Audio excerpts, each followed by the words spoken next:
There must be some mistake. I didn't order anything. Miss Deborah Medina? Yes? Special delivery. Okay, bring it on in. No, I really didn't order anything. What? What is this? You know, you've got some pretty strange friends deliver something like this from the coast. The coast? Yeah. That means it must be from Cord. Yeah, I think that was the name on the card.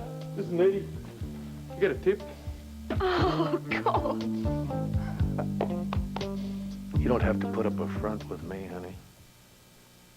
I know how upset you are. I can feel your whole body shaking. Maybe I should just have a brandy or something. No, what you should do is crawl into a big, warm, comfortable bed and try to forget this whole sorry ordeal with Roger this evening. And you don't have to do it alone. Not if you don't want to. Oh, Clint,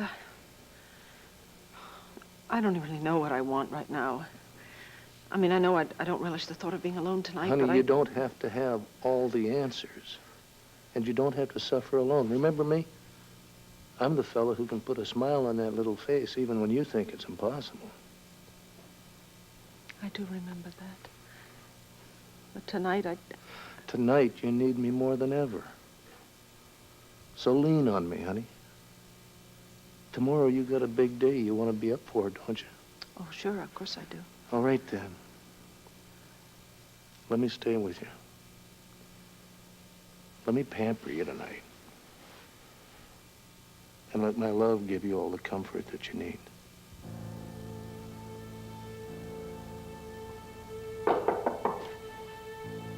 Gabrielle.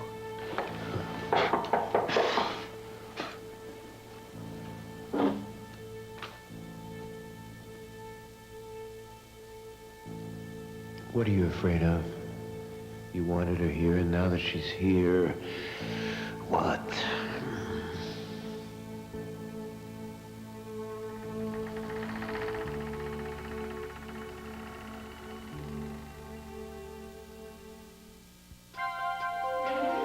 Here's what you do when you don't find the rainbows in this time.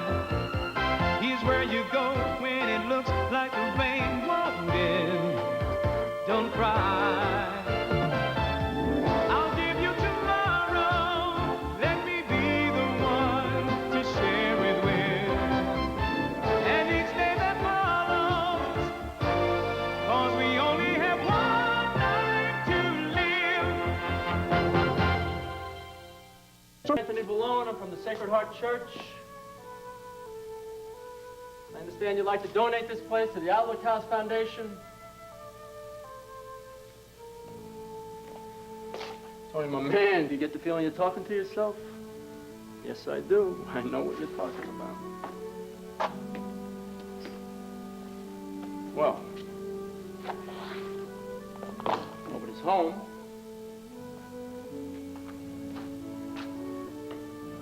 At least there's a view of the cemetery. Prime real estate, prime real estate. Hello?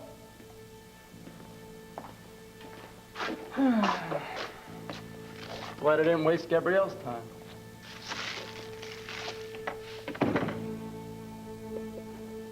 Damn it, Tony, why did you have to come here? If only Gabrielle come here, then maybe I would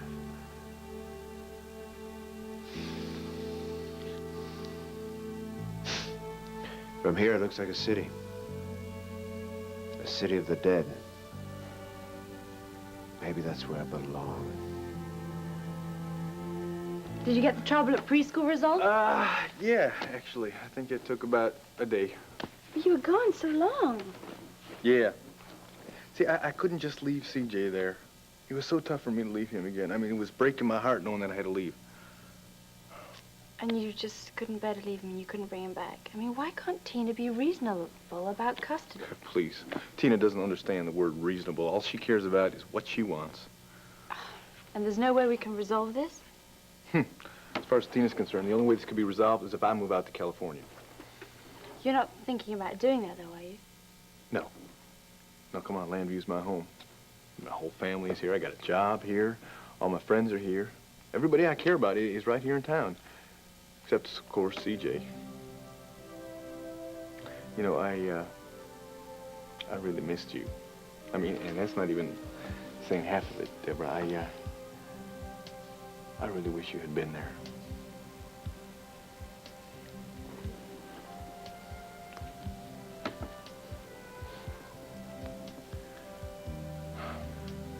I'm sorry, I probably shouldn't have done that, huh?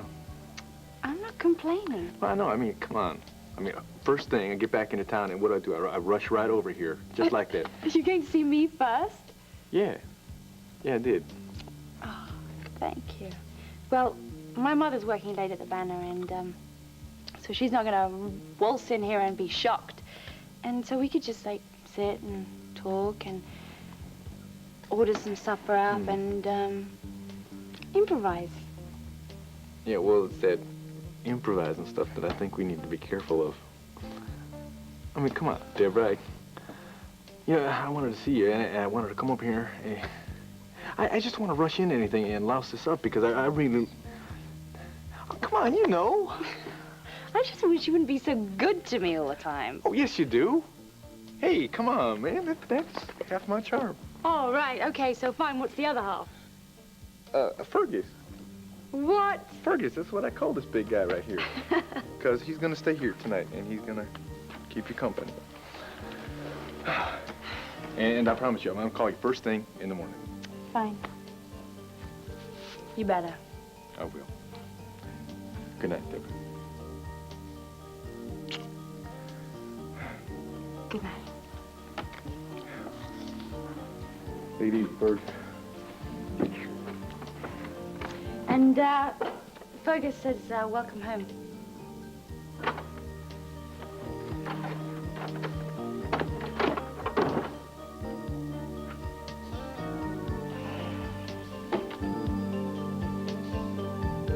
I'm tempted. I'd be lying if I said I didn't want you to hold me and comfort me. Then let me. All I want is to help you get through this. I know you do. I think that tonight I need to be alone, though. I'm sorry. It has nothing to do with you, Clint. Really. I'm very upset, and I'm kind of devastated by Roger's very strange behavior. I think I just need some time to sort things out and try and make sense of things. You can understand that, can't you? Vicki, of course I understand it. Thank you. You've been so sweet to me. I'm very grateful. I don't want your gratitude, and I don't want some kind of reward. The last thing I want is for you to share your bed with me because you think you owe me some kindness. What I do want is to share your problems and your feelings and... You have been, Clint. You've been just wonderful to me, especially since Roger turned his back on me. Well, you made it very easy to be wonderful to you. It's almost as if our marriage has some kind of new life, some new hope. Or am I the only one who feels that way? No, you're not the only one. Well, then maybe you can understand why I feel that it isn't right for me to keep sleeping in the carriage house. Well, it does seem unnecessary, doesn't it? Unnecessary? Well, yeah, I guess that's one way of putting it. I do want you closer. I guess I'm just not ready to share a bed with you. All right, all right. There's a nice big bed in the guest room. You don't mind? Of course not. Thank you for being patient with me. It's called love, Mrs. B.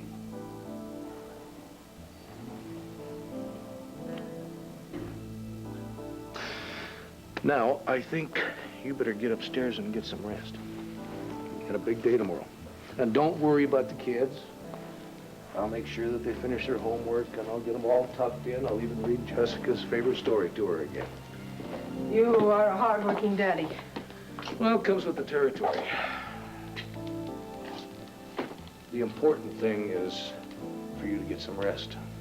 You've got a very big day tomorrow. You've got that TV appearance with Herb, and that's one-on-one. want to be at your best for that, don't you? Oh, sure I do. All right. Okay, you're the boss. No, I'm just a hard-working campaign manager. No. You're my husband. Please don't ever forget that part.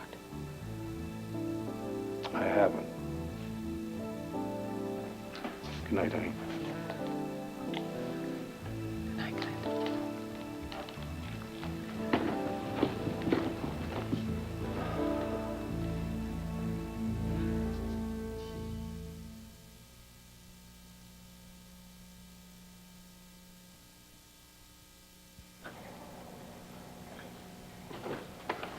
Okay, Gabrielle Medina. At attention, on duty, what is first on the agenda? Ho, how many cups of coffee did you have this morning? Just one, and it's not the coffee. It's you. Hmm.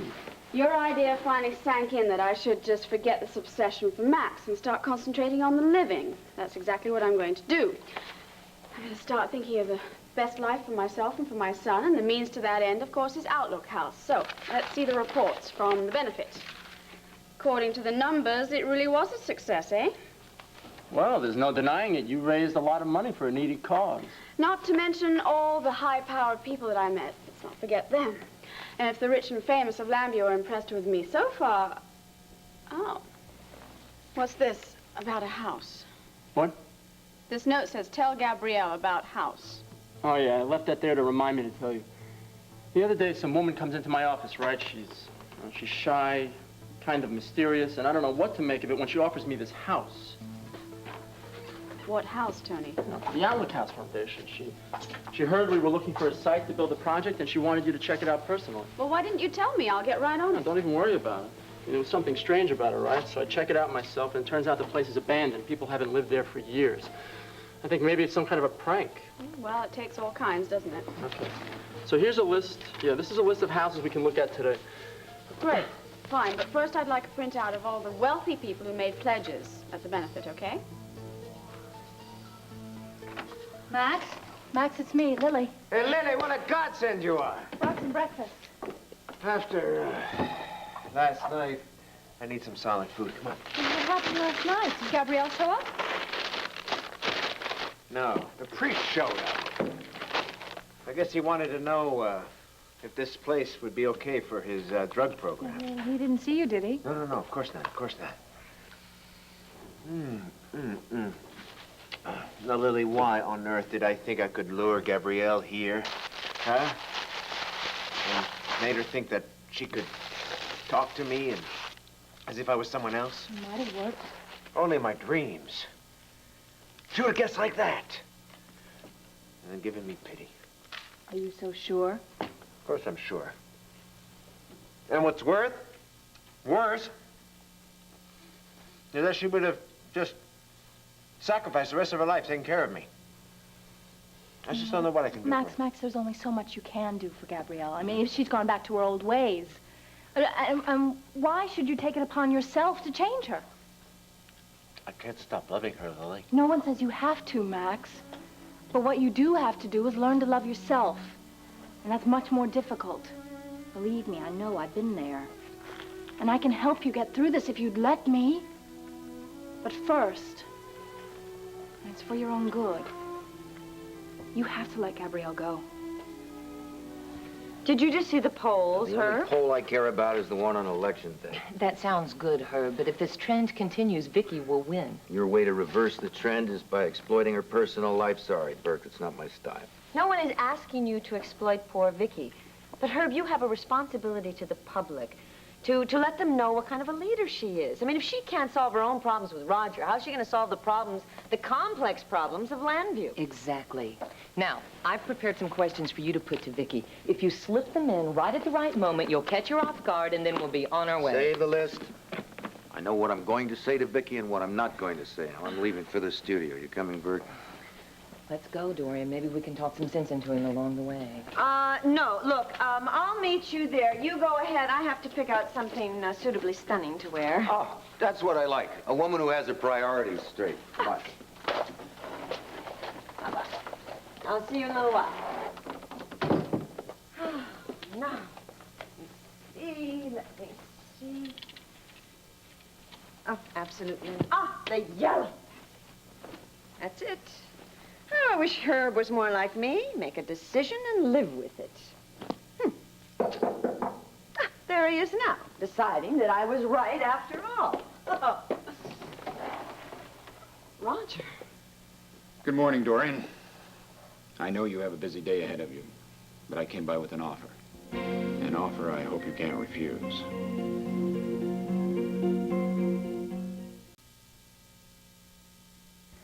How are you feeling today? Physically terrible. Mentally better. You gonna ask me to come in, or you're afraid of me or something? Heavens, no. Come on in. Although, I really must tell you, I'm a little shocked by finding you on my doorstep. I was certain you'd wake up this morning, be terribly upset by everything that you had told me, and that you had cast aspersions on dear Victoria. I couldn't feel less that way. After a night's sleep and deeper reflection, I'm angrier than ever. Oh, good heavens. I don't know what I told you last night. I don't remember everything. But I did make it clear. I feel betrayed. Pretty much. I gave Victoria the chance to break away from the stifling, suffocating influence of the Buchanans. Instead, she let them turn her away from me. That I can never forgive. I can see that. But what I don't understand is, Roger, we don't know each other very well. And yet you come here again, share your feelings with me. Why? Well, if you don't want to hear it, I'll go. No, wait. I'm very flattered. And I certainly can't imagine why Vicky would turn her back on a man like you. But you said you had an offer. And I have a feeling it has to do with your split with Vicky. So why don't you just tell me what it is? And you wonder why I come to you? You get right to the heart of the matter. No apologies, no hesitation, not like some people. Roger, the offer. Actually, this is intended for Herb. After all, he's the other candidate in this race. And what I have to say could change the entire campaign. Then why come to me? I know where the power lies. Don't assume too much, Roger. Herb is his own man. Oh, I'm sure he is. But he listens to you. I have his ear on important matters. This is an important matter. If you'll give me 5 minutes, I'll tell you what it is. Actually, you've intrigued me so much. I'll give you 10.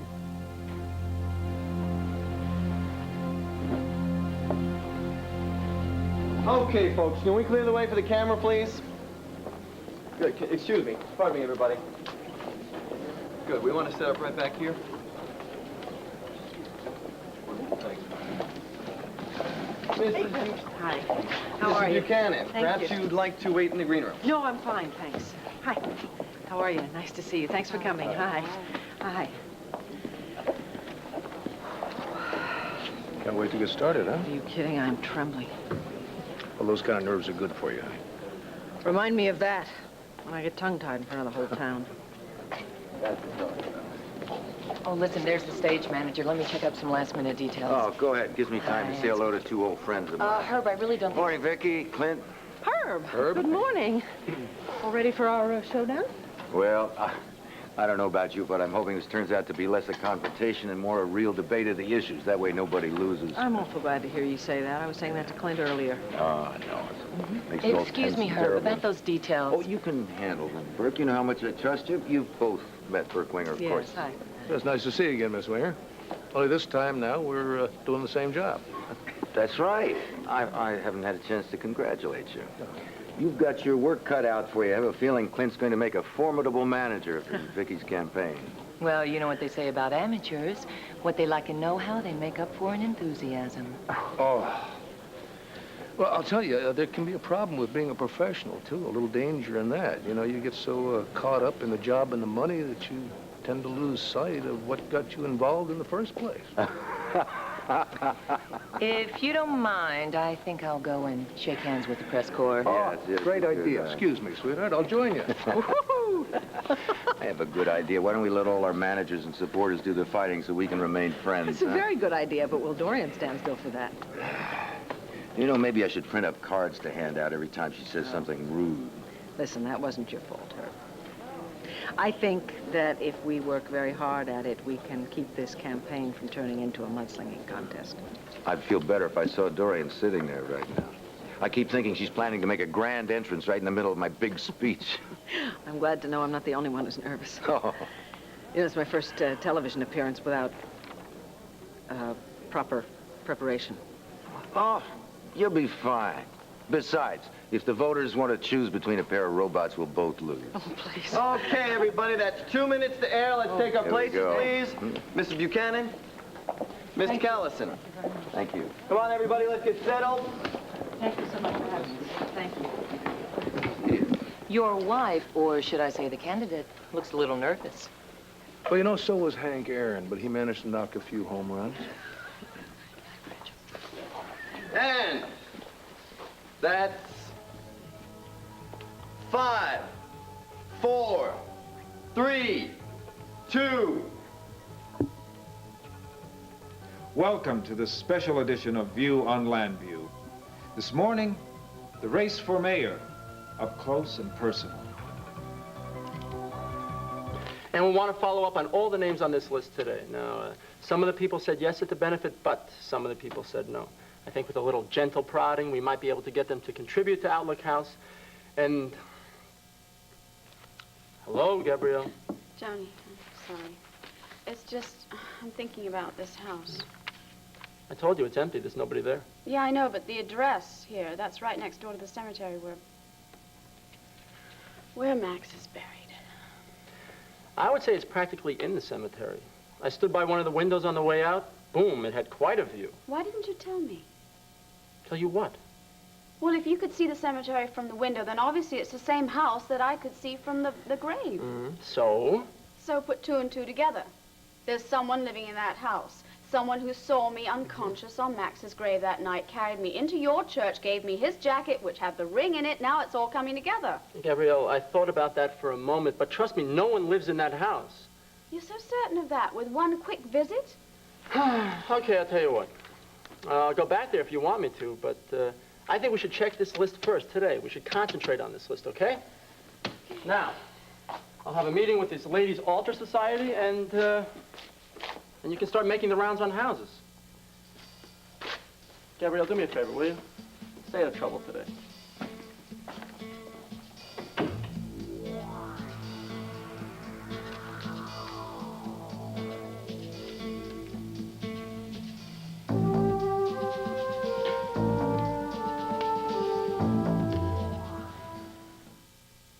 I told you, Max, Jared gave me this house and you can stay here as long as you want.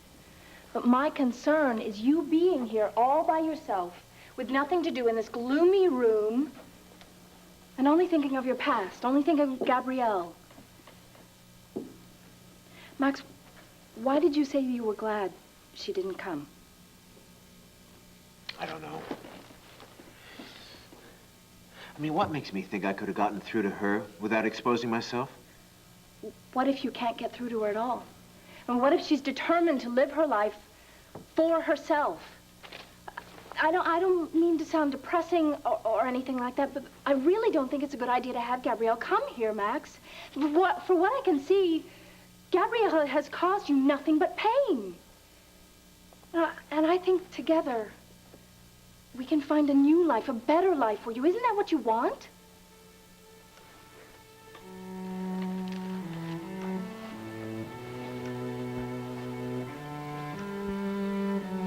Yeah, maybe you're right, Lily. Maybe it's time for me to let go of Gabrielle and give her up. Max. I just need some time alone, okay? No, that's the last thing you need. Come on, let me stay here and I'll talk to you and keep you... Just a short while, okay? Yeah.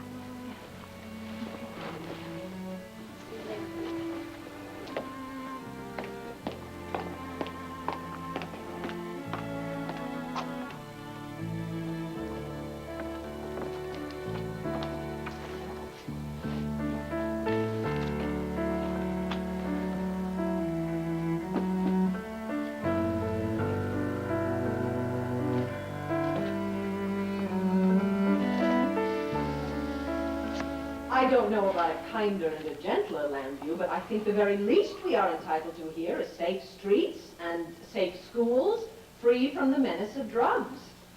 Mr. Callison, would you care to respond? Yes, thank you.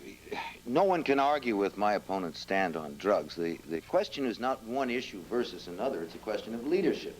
Who is better prepared to lead Landview through the next decade? Mr. Grayson, you have a question in that regard? I do. It involves our crumbling waterfront. Mr. Callison, as mayor, could you solve that continuing problem? Yes, the solution... You want to see a home run? Watch this. By providing the private sector with incentives, we can reclaim the harbor and port facilities that once made Landview famous. May I respond to that? One moment, please, Mrs. Buchanan. I believe Mr. Grayson has a follow-up. Just how would you reclaim the port of Landview? A, turn those dilapidated warehouses into condominiums and apartments. B, invite private industry to create a modern shopping area. And C, most important, encourage the state and federal governments to give us back a working, successful port authority. That's just a start. Make that a grand slam home run. Mrs. Buchanan? My opponent reminds me of one of my children's favorite storybook characters, Winnie the Pooh. Pooh Bear always wants to have great adventures and do great things. Unfortunately, in the real world, we have all seen these so-called great investments that simply stand as empty monuments to grandiose thinking and short-term gain. Yes, the waterfront may very well one day be the prosperous commercial center that it once was, but for now, I truly believe that a more modest and realistic approach is what is called for. We should turn it into a center for low and moderate income housing, and then, with a very firm community base in place, anything will be possible. Two views, two very different approaches. We'll be back with more from the candidates after these messages. And cut. Okay, short break, folks. Everybody keep your places. Outstanding, Herb. But with the next question, go for the juggler. She is ready to fall. You want to bring in the cut man and give me some smelling salts? Sweetheart, that was great. Oh, thank you. You know, the way you took that question and ran with it was a thing of beauty. Well, thank you very much. If I say so myself, it wasn't half bad. It was almost steady as a rock. Excuse me. Herb, I have to talk to you immediately. Well, too late. I already got instructions between rounds from Burke. Would you stop it? Listen to me. This is important. Well, so was your being here to provide a little moral support. You know what? You couldn't find the right dress? This is nice. Damn it, would you stop being so sarcastic? You want to win this election? I am going to hand it to you on a sterling silver platter unless you're too smug to take it. Yeah, Dorian, if you can hand me this election, either you are a supreme optimist or a miracle worker. A little of both, my love. Brace yourself, because you're about to make a decision that is going to decide the fate of this election here and now. You got that right, Briggs. Yeah, I got it right here in front of me. What are you trying to do? Prove that you put this paper out without me? Well, I'm sorry. You guys are just going to have to get used to my input again. That's right. Yeah, I'll tell you what. Why don't you set up a meeting with the editorial department sometime tomorrow? Yeah, that's fine.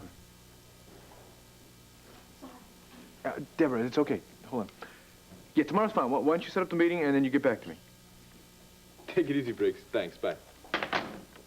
Hi. Well, Deborah, aren't you a sight for sore eyes? Long time no see. Well, thanks, Cord, but listen, you may think I'm really pushy coming in and seeing you when I saw you last night. Whoa, settle down. It's all right. I like it when you come to see me, especially when you're so excited about something. What's going on? Well, I am excited, and I'm nervous and 100 different things. I just wanted to come over and tell you. All right. Sit down.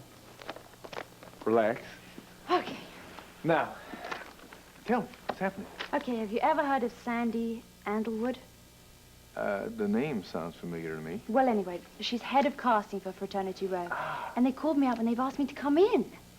No kidding. Yeah. Hey, congratulations, Deborah. That's great. Well, I mean, I know I made a little reputation as a dancer, but I never even thought of myself as an actress. I mean, it's unbelievable. Deborah, come on, just think of this as something new. You'll be fine. So tell me about this. Is this the audition here? Well, yeah. I mean, this is what they sent me, 6 pages. Oh, wow. Gee, I bet you could learn that pretty quick. Cord, it's not the learning it, it's the doing it. This is a hot, sexy, sultry scene. Well, you know, those characters sometimes start out pretty innocent and they become hot and sexy and sultry. Right. I just can't help feeling that I'm really wasting my time. Come on. Listen, girl, I have seen what you can do in front of camera. Yeah, but that's different. That's you and me, and you made it fun. Well, I had a little bit to do with that, but come on. You had fun in front of that little tiny 35mm camera that I've got, right? It's going to be great fun in front of those big TV cameras. Come on. Why don't you give it a try? What? Come give it a try. You need to learn how to be hot and sexy and sultry. Well, Professor Cordero is going to teach you everything he knows about those things. Before you ask your follow-up question, I have a follow-up answer of my own. I realize that Llanview is a small town, but unfortunately, we have big city problems. And we've already addressed the issue of drugs.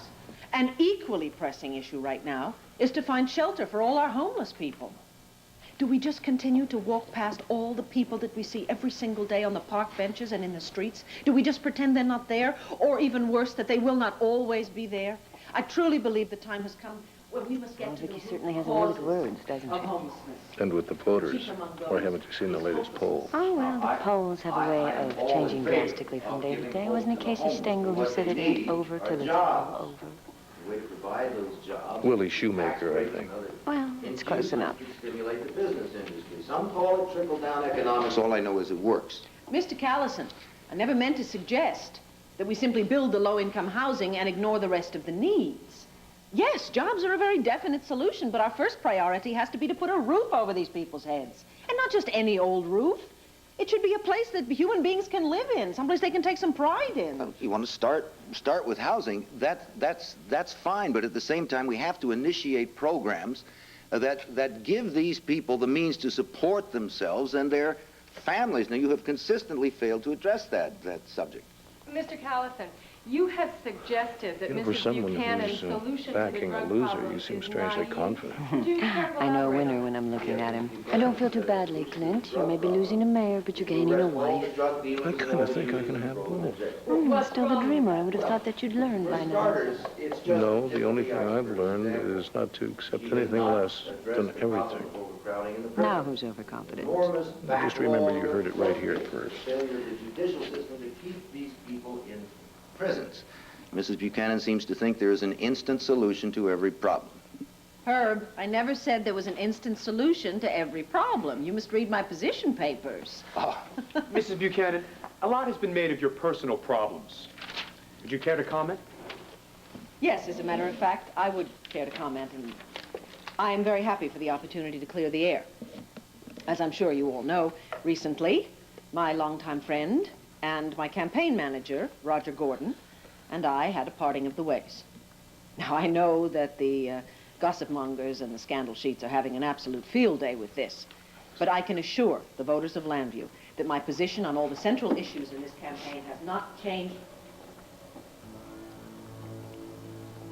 Mrs. Buchanan, you were saying? Yes, I'm sorry, I was saying that my personal life is an open book. I have nothing to hide, and I have nothing to fear.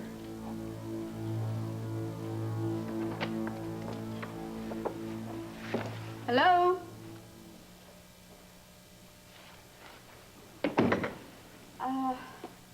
Hello? I don't mean to cause you any harm. My name is Gabrielle Medina. I just want to talk to you.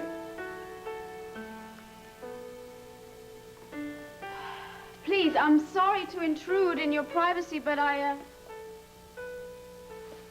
knew Tony was wrong. I knew somebody was here. This house isn't abandoned. This is your house, isn't it? You're here somewhere listening and watching. It's all right. I'm not afraid of you. I just want to talk to you, to thank you. You were the one who saved me, right? Please, just show yourself. I just want to talk to you and thank you so much. If you can hear my voice, and I know you can, won't you please come out?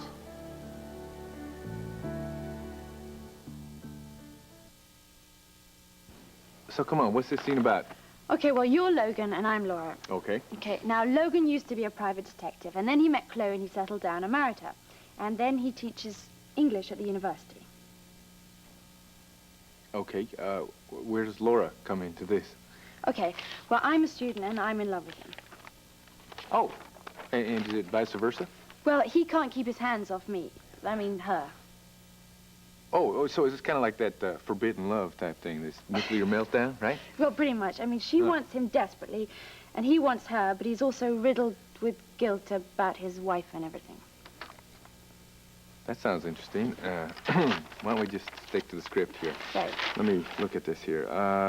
Okay, you come into the office, right? Right.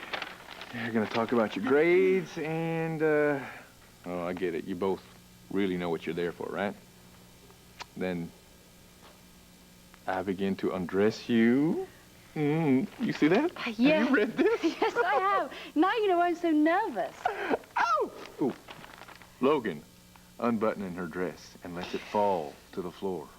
Laura presses her body against him, murmuring his name again and again as we fade to a commercial. Oh, girl. Well, listen, we don't have to do that bit. I mean, this is only a rehearsal for the audition. Oh, don't worry. No, I'm gonna keep this real clean. Well, come on, here. Let's try it, okay?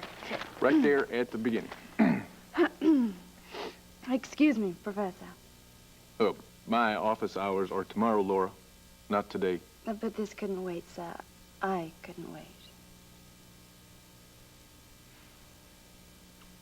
You gotta look at me. What?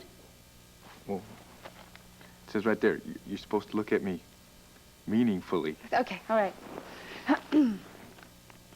Oh, God, stop it. Don't make me laugh. I want to be good at it. All right, I'm sorry. Well, let's get into the meat of the scene a little bit okay. later on, okay? Right. Right here. About your last exam. Well, I don't care about the exam or my grades.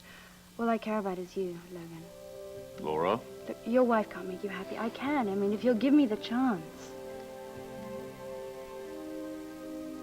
Well, go ahead. It says you're supposed to kiss me. Well, him. Logan. Right, I know what it says. Well, don't you want to follow the directions? I mean, one of the things I've heard about what makes a great actress is if they can take direction. So it says right there, she kisses him very sweetly. Sweetly. So sweet. Then it says, he kisses her back. And then they kiss again, and the kiss becomes deep and passionate.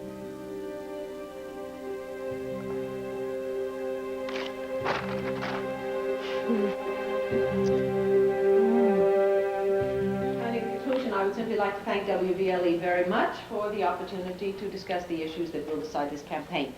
And come election day, I would hope very much that the voters of our town will decide that my way is the right way for Landview. Thank you, Mrs. Buchanan. Thank you. Mr. Callison, your closing statement. Mr. Callison? Yes, in lieu of a statement, I have an announcement to make. What's he up to now? Shh, listen.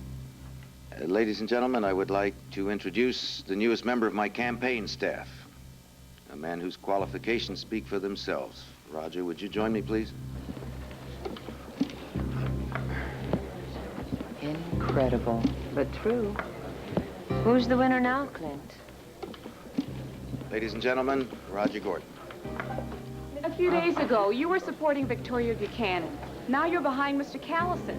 Why? Does it have to do with her marriage? Well, my reasons for quitting Ms. Buchanan's campaign and joining Mr. Callison's had nothing to do with her private life or mine. This is a purely political decision. I've examined the issues and I've found Ms. Buchanan lacking. To put it bluntly, she's unqualified for the job as mayor. So from this day until Election Day, I will devote all my time and energies into convincing the citizens of Landview that Victoria Buchanan is unfit to run this town. What makes you believe she's not qualified? This sounds very personal to me, Mr. Does Porter. your Mr. Porter, switching how have long anything have to you do been with working Mr. with Buchanan's new role in her on this campaign? issue? I mean, was he known by... No. Listen, please, I still have your ring. I mean, it must be your ring. It was in the jacket that you gave to me to keep warm. Well, it's a beautiful gold wedding band. It must belong to you. It must mean a great deal to you, please. I just want to give it back to you, that's all. Perhaps we could talk, just the two of us. Well, maybe you could tell me why you were drawn to the cemetery to save me. I mean, was it the same sensation that brought me here now?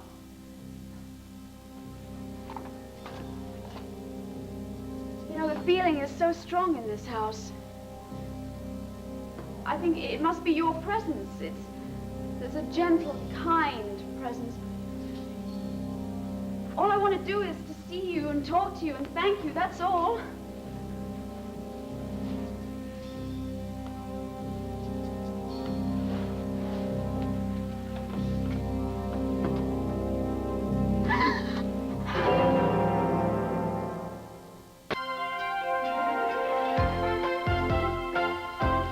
Tonight, Arnold Schwarzenegger, Chevy Chase, and Warren Beatty talk with Barbara Walters.